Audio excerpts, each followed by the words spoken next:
ရွာကနေရုပ်သီးတွေတောင်လိုပုံနေပေမဲ့ဘယ်သူမှလာမဝယ်ကြဘူးကျွန်တော်ကတချင်းကို2ရွက်နှုန်းနဲ့ဝယ်ယူပြီးနေရုပ်သီး sauce လုပ်ကအွန်လိုင်းမှာရောင်းချခဲ့တယ်နေရုပ်သီး sauce လုပ်ပြီးအွန်လိုင်းမှာတင်လိုက်တဲ့အခါတညတဲ့နဲ့ order တွေအများကြီးရခဲ့တယ်ဒါနဲ့ရွာသားတွေနဲ့တိုင်ပင်ပြီးအများကြီးစိုက်ပျိုးခိုင်းကကျွန်တော်ကအကုန်ပြန်ဝယ်မယ်လို့ပြောခဲ့တယ်ဒါပေမဲ့ရိတ်သိမ်းချိန်ရောက်တော့သူတို့ကဈေးတင်ပေးဖို့ရုတ်တရက်တောင်းဆိုလာကြတယ်မင်းလိုလောဘကြီးတဲ့ကောင်လေးကရွာသားတွေရဲ့ပိုက်ဆံကိုတောင်အမျက်ထုတ်ချင်နေတာပဲမင်းရဲ့နေရုပ်သီး sauce ကိုတပလင်းကို15ရွက်နဲ့ရောင်းပြီး13ရွက်တောင်မြက်နေတာပဲမင်းကငါတို့ကိုတေအောင်တွန်းပို့နေတာပဲဒီတခါဈေးမတက်ပေးရင်ငရုတ်သီးတွေကိုအခင်းထဲမှာပဲပုတ်သွားပါစေမင်းကိုတော့မရောင်းပေးနိုင်ဘူးငါတို့ကိုလာပြီးတက္ကသိုလ်ကျောင်းသားကွက်တွေလာမတုံးနဲ့ကျွန်တော်ကိုအရင်စကားပြောခွင့်ပေးပါဦးဘာပြောစရာရှိသေးလို့လဲဈေးတင်မလားမတင်ဘူးလားတခွန်းပဲပြောအပက်ကျန်ငရုတ်သီးကတချင်းကို2ရွက်ပါကုန်ကြစရိတ်အသေးစိတ်အနေနဲ့တပလင်းကိုငရုတ်သီး60သားမြေရဲ20သားနန်း30သားစတကြဘဲငံပြာကြီးမုံရင်းစီပါဝင်ပြီးစုစုပေါင်း9ရွက်ကျော်ကြပါတယ်ဖလင်းတန်စိတ်အဖုံးပိတ်တစိတ်ခေါင်းတစုံပါဝင်ထုတ်ပိုးမှုအတွက်သူညတာတာမှ8ရွက်ပိုးဆောင်က4ဒသမ5ရွက်ပလက်ဖောင်းဖြည့်ယူငွေတပလင်းကိုသူညတာတာမှ9ရွက်ကြပါတယ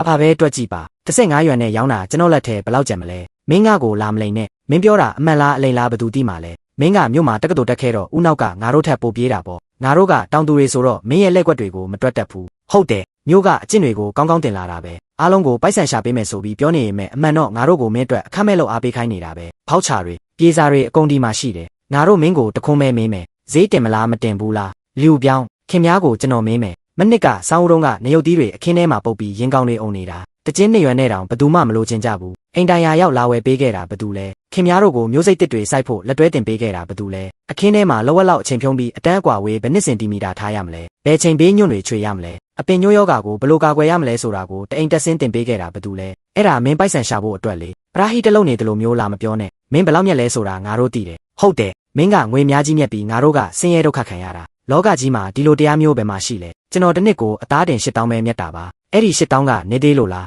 းငါတို့တစ်နှစ်လုံးစိုက်ပျိုးရေးလုပ်တာတောင်ရွမ်ထောင်ကနန်းပဲမြက်တာ4ရွမ်တပြားလျော့ရင်တောင်မရောဘူးမင်းလည်းအများကြီးမြက်နေပြီပဲ4ရွမ်တို့ဈေးတက်သွားပါကကုန်ကျန်းစရိတ်က9ရွမ်ကျော်နဲ့နှစ်ဆက်တက်သွားပြီးထုတ်ပိုးဆောင်ပလက်ဖောင်းခအပါဝင်စုစုပေါင်းကုန်ကျစရိတ်က13ရွမ်ဝန်းကျင်ရှိသွားပါမယ်15ရွမ်နဲ့ရောင်းရင်အမျက်ငွေက2ရွမ်အောက်ပဲကျန်ပါတော့မယ်မနေ့3နာရီထားပြီးဟင်းခတ်အမွေးကြိုင်တွေလော်တာမိဖို့ရှေ့မှာအပင်ပန်းခံလို့ရတဲ့လောက်အားကတွေတောင်မတွက်ရသေးဘူးဈေးမတင်ရင်နောက်ဆိုရွာတွေကနေနေရုပ်တီးတောင်တောင်ယူသွားဖို့မစင်စားနဲ့9000ပလင်းလာမဲလာကုန်ပစ္စည်းပို့ရမယ်18သိန်းဒါကကျွန်တော်တခါမှမရဘူးတဲ့ကိန်းကနန်းပဲနေရုပ်တီးကို4ရွမ်နဲ့ဝယ်ရင်ကုန်ကျန်း9ဒသမ3ရွမ်ထုတ်ပိုးမှုသူညဒသမ8ရွမ်ပိုးဆောင်က4ဒသမ5ရွမ်ပလက်ဖောင်းဖြည့်ယူငွေသူညဒသမ9ရွမ်ဆိုတော့တပလင်းကိုကုန်ကျစရိတ်က13ဒသမ3ရွမ်ကျသွားပြီ15ရွမ်နဲ့ရောင်းမယ်ဆိုရင်တပလင်းကို1ဒသမ6ရွမ်မြက်မယ်9000ပလင်းဆိုတော့စုစုပေါင်း8250ရွမ်ရုံးစရိတ်ရေမီအလေလွင့်တွေနှုတ်ရဦးမယ်ရှောင်းလင်းစာချုပ်ကိုကြည့်ပြီးပြီလားဥပဒေရေးရာဌာနကအလင်းလိုနေရဲ့ဒီပတ်ထဲပစ္စည်းပေးရမယ့်အချိန်ကိုအတည်ပြုကျင်နေတယ်ကြည့်ရပြီဒီနေ့ရက်အတွင်းပြန်ကြောင်းပြန်ပေးပါမယ်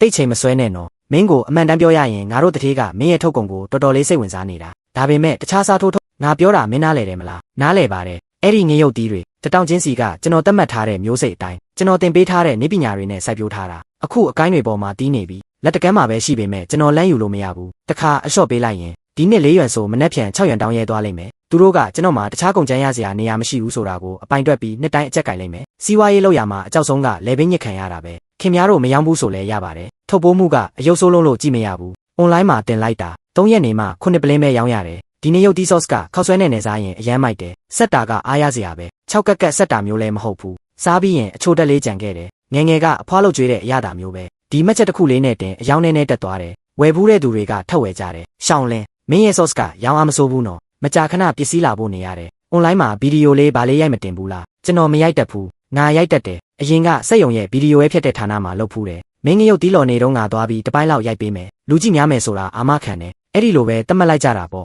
့ရပြီကျွန်တော်1မိနစ်စာဗီဒီယိုဖြတ်ပြီးတချင်းလေးထည့်ပြီးတင်လိုက်မယ်ဒီရုပ်ထွက်ရေးသွေးကကြည့်လို့အဆင်ပြေပါမလားဘယ်သူ view ဆိုင်နေမှာလဲအရင်ဆုံးတင်လိုက်ပထမနေ့မှာကြည့်ရှုသူ800ကျော်တယ်ဒုတိယနေ့မှာ3000ကျော်သွားတယ်အဲ့ဒီလမှာပလင်း1000ကျော်ရောင်းရတယ်ဟဲလိုမင်္ဂလာပါတောင်ပေါ်ငရုတ်တီး sauce ကတာဝန်ခံလားခင်ဗျာကျွန်တော်ကအရှေ့ပိုင်းဒေသကစားတောက်ကုန်ကုမ္ပဏီတစ်ခုကပါခင်ဗျားနဲ့ကုန်ဖြန့်ချီရေးပူးပေါင်းဆောင်ရွက်မှုလေးဆွေးနွေးခြင်းလို့ပါ9000ပလင်းလာမဲလာကုန်ပစ္စည်းပို့ပေးရမယ်လက်ခံနိုင်မလား9000ပလင်းကျွန်တော်ရဲ့လက်ရှိထုတ်လုပ်နိုင်စွမ်းရတစ်နေ့ကိုအပလင်း80တစ်လကို2400အဓိကလိုအပ်ချက်ကငရုတ်တီးလုံလောက်ရှိဖို့ပဲအပက်ကျန်ကျွန်တော်ရှောင်းလင်းပါကျွန်တော်ရွာသားတွေနဲ့ကိစ္စတစ်ခုလောက်တိုင်ပင်ခြင်းလို့ပါငင်းရုတ်တီးကိစ္စပါခင်ဗျားတို့ဘလောက်စိုက်ကျွန်တော်အကုန်ဝယ်မယ်တချင်းကို2ရွမ်တတောက်မှရွေးမနေဘူးရှောင်းလင်းရေအ အဘကပြောင်းပူးဆိုင်ထားတဲ့မြေ3ဧကလုံးကိုငရုတ်သီးတွေပြောင်းဆိုင်လိုက်ပြီးသူကတော့ကျွန်တော်တို့မြို့နယ်ကမိသားစုစီပြန်လာပြီးစီးပွားရေးလုပ်နေတဲ့တက္ကသိုလ်ကျောင်းသားလင်ဖန်ပဲဖြစ်ပါတယ်။နေရုတ်သီး sauce တပလင်းနဲ့တရွာလုံးရဲ့နေရုတ်သီးစိုက်ပျိုးရေးကိုမြင့်တင်ပေးခဲ့တာပါ။အဲ့ဒီနေ့ကတက္ကသိုလ်ကျောင်းသားရွာပြန်ပြီးနေရုတ်သီး sauce လုပ်တဲ့ဗီဒီယိုဟာ online မှာလူကြိုက်များသွားပြီးကြည့်ရှုသူ9 တန်းကျော်သွားခဲ့တယ်။မြို့နယ်ရုပ်သံလိုင်းကလည်းလာသလိုသတင်းစာထဲမှာလည်းကနငယ်လေးတစ်ခုပါသွားတယ်။ကျွန်တော်မှာဘဲကလာနှစ်စဉ်ဝင်ငွေတန်းချီရှိရမှာလဲ။ကျောင်းပြီးတော့အလုပ်လျှောက်လွှာ40ကျော်တင်ခဲ့တာ။နောက်ဆုံးရတဲ့အလုပ်ခန့်စာကတစ်လကိုလစာ4800ရွမ်ပဲရတာ။တစ်နှစ်ကိုတန်းချီဝင်နေဆိုတာကပိုဆိုးသေးတယ်။မနစ်ကတစ်နှစ်လုံးကုန်ကျစရိတ်တွေအကုန်လုပ်ပြီးမှအသားတင်8000ကျော်ပဲမြတ်တာ။ပြည့်မြအားဖြင့်တစ်လကို9000တောင်မပြည့်ဘူး။ကျွန်တော်ရဲ့လုပ်အားခကိုတောင်ထဲမတွက်ရသေးဘူး။အဲ့ဒီဗီဒီယိုကိုထက်ကြည့်နေပြန်ပြီလား။လူ9 တန်းတောင်ကြည့်ထားတာ။ तू ဘလောက်တောင်မြတ်မလဲစဉ်းစားကြည့်။ငါတို့စီကနေရုတ်တီးတချင်းကိုမှ2ရွမ်ပဲ။ तू က15ရွမ်နဲ့ပြန်ရောင်းနေတာ။ဟုတ်ပါ TV ပေါ်ပါတဲ့သူကပိုက်ဆံမရှိပဲနေမလား။ရွာသူရွာသားတို့ကျွန်တော်ပြောတာနားထောင်။ရှောင်းလင်ကငါတို့စီကနေရုတ်တီးကို2ရွမ်နဲ့ဝယ်ပြီး sauce လောက်က15ရွမ်နဲ့ပြန်ရောင်းတယ်။တပလင်းကို13ရွမ်တောင်မြတ်တယ်။သူကအသားစားနေပြီးငါတို့ကဟင်းရည်တောင်မတောက်ရဘူး။ဘာလို့လဲပြောတာမှန်တယ်။ဟုတ်တယ်မင်းကြည့်ကြည့်စမ်းဒီလူတွေပြောနေတဲ့စကားတွေကိုအမေစကားပြောဖွဲ့ထဲမှာတွားပြီးတေချာရှင်းပြခဲ့ပြီးပြီ။မေနေပါစေလူ300လောက်ရှိတဲ့အဖွဲ့ထဲမှာမိုးလင်းတဲ့အထိရန်ဖြစ်နေလဲအဖြေထွက်လာမှာမဟုတ်ဘူး။ဈေးတင်မယ်ဆိုတဲ့သတင်းစကားကຫນွေဦးကလေးကပြက်နေခဲ့တာ။ကျွန်တော်ကနေရုတ်သီးတွေဈေးကွက်ထဲရောက်မှဆွေးနွေးမယ်လို့စဉ်းစားထားခဲ့တာ။သူတို့တွေအခုလိုစူးစီးပြီးပြီလို့မထင်ထားခဲ့ဘူး။လင်းဖန်ငါနှစ်ခုံးပဲပြောမယ်4ရွမ်အထိဈေးတက်မှပဲပြန်လာခဲ့တတိယအိမ်ကိုသွားစရာတောင်မလိုတော့ဘူးအားလုံးကစကားတခွန်းထဲကိုညီနေကြတယ်4ရွမ်တပြားမှအလျှော့မပေးဘူးကြားပွဲစားအမျက်ထုတ်နေတာပဲလေနားထောင်လို့ကောင်းအောင်စီးပွားရေးလုပ်ငန်းကိုမြင့်တင်ပေးတယ်ဆိုပြီးပြောနေတာနားကြည့်ရတာကြားပွဲစားပဲသူတို့တက္ကသိုလ်ကျောင်းသားတွေကလည်းတယ်ငါတို့လိုတောင်သူတွေကတော့သူတို့ကိုပိုက်ဆံသွားဖို့ပေးရမယ်ကံပါပဲမကြောက်ပါနဲ့သူငါတို့ရွာကနေရုတ်သီးကိုထားခဲ့လို့မရပါဘူးငါတို့စီကကုန်ကျန်းတာမရှိရင်နေရုတ်သီး sauce အရသာပြောင်းသွားလိမ့်မယ်အဲ့ဒီအချိန်ကျရင်ဝယ်နေကြလူတွေလည်းပြေးကုန်ပြီးစီးပွားရေးပြတ်သွားမှာပဲလောနေတာသူပါဒီလိုလက်ကွက်မျိုးက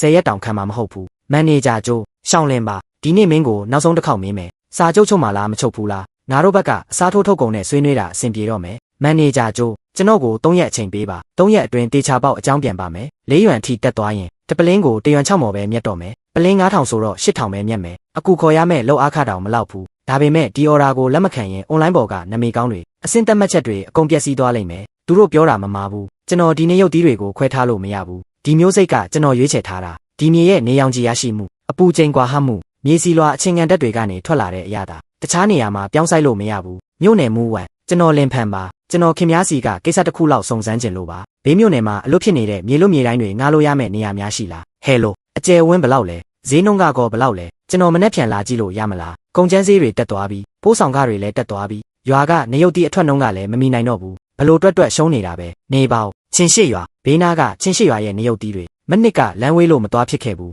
အခုတော့မတူတော့ဘူးမင်းကနေရုတ်တီးလာဝယ်တာလားဟုတ်တယ်လို့ပြောလို့ရပါတယ်မင်းသာဈေးနှုန်းတင်တော့အောင်ပေးနိုင်မယ်ဆိုရင်တချင်းကို9မော်တဲ့စောစောစီးစီးထွက်သွားပါငါတို့အလုံးမလုံးပေးနိုင်ဘူး9မော်ဘယ်သူက9မော်ပေးတာလဲတနေ့ကကားတစ်စီးရောက်လာတယ်လူ2ယောက်မြို့နယ်တွေကဟော့ပေါ့အနှစ်လောက်တဲ့သူတွေရဲ့စကားစလိုက်တာနဲ့9မော်တဲ့ငါငရုတ်တီးတအေးကဆိုင်တာမျိုးစစ်မြေဩဇာပလတ်စတစ်ပေါင်းတက်စေအလုတ်သမားရေလောင်းဆေးဖြန်းတာတွေနဲ့ဆိုကုန်ကြစရိတ်ကတရွမ်နဲ့2မော်ရှိတယ်9မော်နဲ့လာဝယ်ရင်အခင်းထဲမှာပဲအပုတ်ခံပြီးမြေဩဇာလုံးပစ်လိုက်တာကမှပိုကောင်းဦးမယ်ကုန်ကြစရိတ်တရွမ်2မော်ရှိတာကို9မော်ပေးကြတယ်ဒီရွာကနေရုတ်တီးတွေကအခင်းထဲမှာပုတ်ရင်တောင်ဘယ်သူမှမလို့ချင်းကြဘူးအမကြီးခင်များတို့ရွာမှာရွာသူကြီးရှိလားဒါမှမဟုတ်ငရုတ်တီးများကြီးစိုက်တဲ့သူရှိလားမင်းကတကယ်တော့ဘလောက်ပေးမှလဲအရင်ဈေးပြော2ရွမ်တကယ်ပြောနေတာလားတကယ်ပါဒါပေမဲ့နေရုတ်တီးအရေးသွေးကိုအရင်ကြည့်ပြီးမှထိုင်နိုင်ပင်ရမယ်အပတ်ကြောက်နေရုတ်တီးကို2ရွမ်နဲ့ဝယ်မဲ့သူလာပြီလူလေငါနောက်လိုက်ခဲ့လူလေမင်းကဘာစီဝါရေးလုပ်လို့နေရုတ်တီးတွေဒီလောက်များကြီးဝယ်ချင်ရတာလဲအော်မင်းကနေရုတ်တီး sauce လုပ်တဲ့တက္ကသိုလ်ကျောင်းသားကိုငါမင်းကို TV ပေါ်မှာမြင်ဘူးတယ်အဲ့ဒီတုန်းကတော့ငါတို့အနီးနားမှာဒီလိုတော်တဲ့သူရှိပါလားလို့ပြောနေသေးတာ2ရွမ်ဆိုတာတကယ်ဝယ်မှာလားတကယ်ဝယ်မှာပါဒါပေမဲ့ကျွန်တော်မှာစီကံ3ခုရှိတယ်ပထမချက်စာချုပ်ချုပ်မယ်တေချာတိကြရေးမှတ်ပြီးတချင်းကို2ရွမ်နဲ့ဝယ်မယ်စာချုပ်တက်တန်းတစ်နှစ်ကြားထဲမှာဈေးမတက်ဘူးဈေးမချဘူးနှစ်ဖက်စလုံးစကားရုပ်သိမ်းခွင့်မရှိဘူးဒုတိယအချက်အရေးသွေးတတ်မှတ်ချက်နေရုပ်တီးကလက်ဆက်ခူးထားတာဖြစ်ရမယ်မှုတ်တက်တာပိုးစားတာမပါရဘူးရေတက်ရမ်းမများရဘူးအလေးချိန်စီအောင်ရေစိမ်ပြီးရောထဲတာမျိုးမလုပ်ရဘူးကျွန်တော်ပစ္စည်းစစ်မယ်အရေးသွေးမမီရင်အသုံးမကျတဲ့ပစ္စည်းအဖြစ်ပြန်ပေးမယ်တတိယအချက်အိမ်တိုင်ယာရောက်လာဖို့ပေးရမယ်3ရက်တခါကျွန်တော်ကိုတောင်ကိုလာဖို့ပေးရမယ်တဲယူပိုးဆောင်စရိတ်ခင်များတို့ဘာသာကြခံရမယ်စာချုပ်ချုပ်လို့ရတယ်အရေးသွေးအတွက်တော့မင်းစိတ်ချလိုက်ငါတို့ချင်းရှိရွာကနေရုတ်တီးကတမျိုးနယ်လုံးမှာနာမည်ကြီးတယ်နေရောင်ကြီးကောင်းရတယ်အဆက်တက်ကောင်းတယ်အခွန်ပါပြီးအသားထူတယ်ပစ္စည်းလာဖို့လည်းပြဿနာမရှိဘူးငါသားငယ်ကောင်မှ3ပြီးကားရှိတယ်ညီလေးလေမင်းတကယ်တော့ဘလောက်ထိဝယ်နိုင်မှာလဲငါတို့ရွာကဒီနှစ်ဧက80လောက်စိုက်ထားတာအထွက်နှုန်းကအနည်းဆုံး3သိန်းလောက်ရှိမယ်မင်းအကုန်ယူနိုင်ပါမလား3သိန်းကျွန်တော်အခုတစ်လကို2000ကျော်ပဲသုံးတာ ၄ နှစ်စာလောက်တယ်ဒါပေမဲ့ထုတ်လုပ်မှုတိုးချဲ့ပြီးသွားရင်တော့မတူတော့ဘူး9000ပလင်းအော်ဒါကြီးအတွက်ငရုတ်သီး2500လိုတယ်နောက်ပိုင်းအော်ဒါတွေလည်းထက်တက်လာဦးမှာအရင်ဆုံး3000အတွက်စာချုပ်ချုပ်မယ်နောက်ပိုင်းအခြေအနေကြည့်ပြီးထက်တိုးမယ်ဈေးကတော့မပြောင်းဘူးရတယ်လေအပတ်ကြောက်စာရွက်နဲ့ဘောပင်သွားယူလက်မှတ်ထိုးပြီး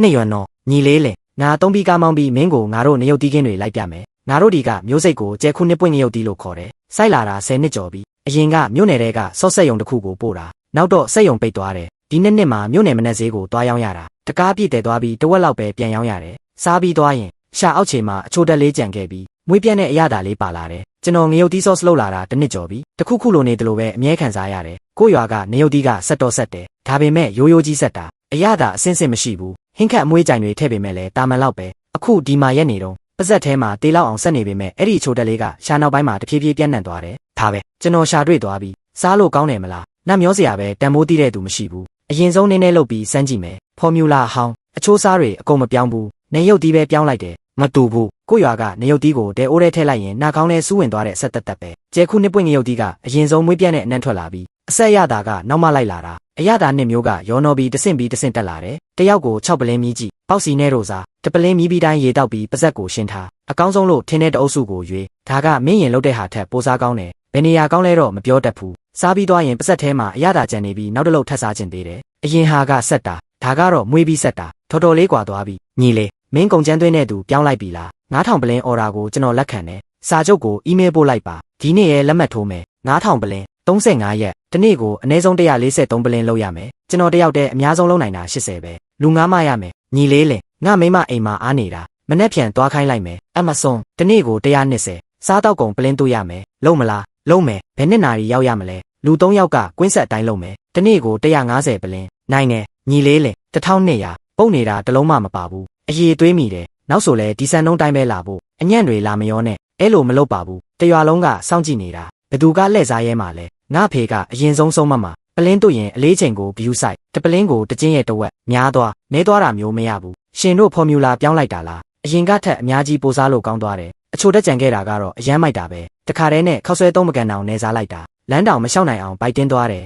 ထက်ဝယ်တဲ့နှုန်းကရာခိုင်နှုန်း23ကနေရာခိုင်နှုန်း38အထိတက်သွားတယ်ကျဲခုနှစ်ပွင့်ငရုတ်တီမှန်သွားပြီဒီလမ်းကြောင်းကမှန်သွားပြီဒီနေရုတ်တီတွေကငါတို့ရွာကမျိုးစိတ်မဟုတ်ပါလားလင်ဖန်ကိုတောင်ဘက်ကိုသွားနေတာသူတခြားရွာကနေပစ္စည်းဝယ်လိုက်ပြီးရှောင်းလင်းအပစ်ကျန်မင်းတာကငါတို့နေရုတ်တီတွေကိုမယူတော့ဘူးလားဘယ်သူပြောလဲတကျင်းနေရွယ်ဆိုတဲ့ဈေးကရှိနေတော့မယ်ဒါပေမဲ့ခင်ဗျားတို့ကမယောင်းဘူးဆိုတော့ကျွန်တော်ကနေရုတ်တီဆော့စ်ပြတ်သွားမယ့်အချိန်ကိုထိုင်ဆောင်နေလို့မှမရတာဒါဆိုချင်းရှိရွာကနေရုတ်တီက3လို့ကောင်းရဲ့လားအပစ်ကျန်ကျွန်တော်အမှန်တိုင်းပြောမယ်3လို့ကောင်းတယ်သူတို့စိုက်တာကကျဲခုနှစ်ပွင့်ငရုတ်တီအဆက်တက်များပြီးအချိုတက်ရှိတယ်လှုပ်လိုက်တဲ့ sauce ကအရင်ကထက်ပိုကောင်းတယ်သူတခုခုပြောချင်နေတယ်ဒါပေမဲ့မပြောဖြစ်ဘူးလူပြောင်းကတော့ယူနေပြီမင်းကိုကျေးဇူးကမ်းတယ်လို့ဆဲနေတယ်မင်းကရွာကထမင်းစားပြီးကြီးလာတာမျက်နှာပြောင်တိုက်ပြီးလူမတိဟန်ဆောင်နေတဲ့သူဒီကွက်ရွှေတာကောင်းတယ်တမင်တက်အပြင်ကနေဈေးဘောနဲ့သွားဝယ်တာဒါမှမဟုတ်ငါတို့လည်းနှစ်ရွယ်နဲ့ပဲရောင်းလိုက်ရမလားနေရုပ်တီးတွေဆက်မခူးရင်ရင့်ကုန်တော့မယ်ရင့်သွားရင်တပြားမှတန်တော့မှာမဟုတ်ဘူးနှစ်ရွယ်နဲ့ရောင်းမလို့လားအိမ်မက်နေလိုက်သူကအပြင်မှာသွားဝယ်ရဲမှာတော့ငါတို့က9ရွယ်အထိဈေးတင်လိုက်မယ်ငါတို့ရွာကနေရုပ်တီးမရှိရင်သူ့ရဲ့နေရုပ်တီး sauce ကအတုဖြစ်သွားမယ်ဆိုတာကိုသူ့ကိုသိအောင်လုပ်ပြရမယ်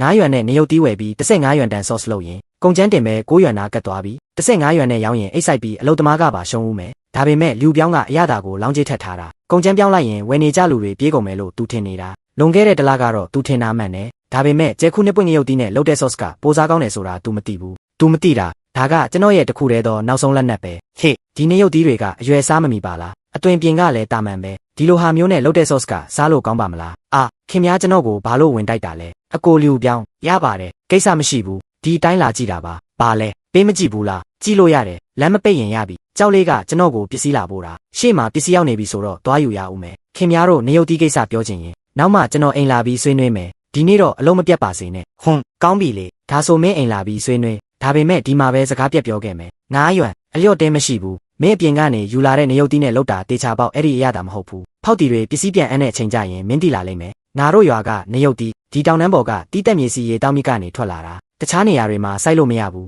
ညီလေးလေဒီလူတွေတကယ်လာလန်းပိတ်မှာတော့မဟုတ်ပါဘူးနော်မလုပ်ပါဘူးသူတို့ကကျွန်တော်စိတ်ပြောင်းလာမယ့်အချိန်ကိုမျှော်လင့်နေသေးတာဒါပေမဲ့လူစိတ်ဆိုတာအကျိုးကြောင့်ပြပြီးပြောလို့မရဘူးလေဖော်မြူလာအစ်စ်မြင့်လိုက်တယ်အရင်ကထက်ပိုစားကောင်းသွားတယ်ဒီတစ်ခါ10ပလင်းဝယ်ပြီးသူငယ်ချင်းတွေကိုလက်ဆောင်ပေးမယ်ဆက်တာကအားရစရာပဲနောက်ကနေအချိုတက်လေးလိုက်လာတာအရမ်းမိုက်တယ်ထက်ဝယ်တာ4ချိန်မြောက်ရှိပြီလှုပ်လေပိုကောင်းလေပဲတထေးရီကိန်းကနန်းကမာကြီးပေမဲ့ လမ်းကြောင်းကတော့မှန်နေတယ်ကုံသွယ်ရေးတူငယ်ချင်းငါညီကမြို့နယ်ထဲမှာကုံသွယ်ရေးလုပ်နေတာဗလန်းကြောင်းကမရှိရမှာလဲလင်းဖန်လိုလူငယ်လေးကိုအားကိုးစရာမလိုဘူးငါတို့လည်းဒီတိုင်းရောင်းနိုင်တာပဲပြီးတော့နှစ်ရွံထက်တောင်ပိုရောင်းရဦးမယ်အသေးစိတ်ကိုငါသူနဲ့ဆွေးနွေးမယ်